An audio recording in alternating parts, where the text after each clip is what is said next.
Hey there, crypto enthusiasts. Welcome back to another exciting tutorial. Today, we're tackling how to send Cardano from Phantom Wallet to Uphold in 2025. If you're holding some ADA and want to move it over for better management or trading opportunities, you're in the right place. This process is straightforward, but always double-check everything to avoid any hiccups in the blockchain world. Let's dive in. First things first, make sure you have both your Phantom Wallet and Uphold account set up and verified. Phantom is primarily for Solana, but if you're using it for Cardano through compatible integrations, we're good to go. Start by opening your Phantom Wallet app or extension on your device. You'll see your dashboard. Locate your Cardano, ADA, balance and click on it to access the send feature.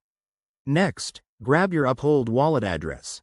Head over to your Uphold account, navigate to the Cardano section, and copy the receiving address. It's crucial to double-check this address to prevent sending your funds to the wrong place. That could mean permanent loss. Now, back in Phantom Wallet, paste that Uphold address into the To field. Enter the amount of ADA you want to send, and don't forget to review the transaction fees.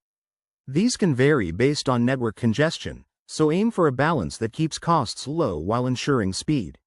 Once everything looks good, hit the Send button and confirm the transaction with your wallet's security features, like a PIN or biometric verification.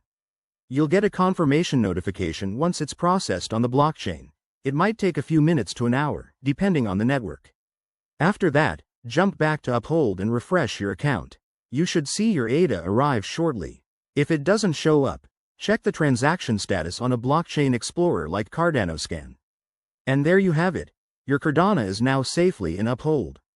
This method keeps your assets moving smoothly in 2025's evolving crypto landscape. If you run into any issues, reach out to community forums or support. Thanks for watching. Hit that like button, subscribe for more guides, and let me know in the comments if you have other crypto questions. See you next time.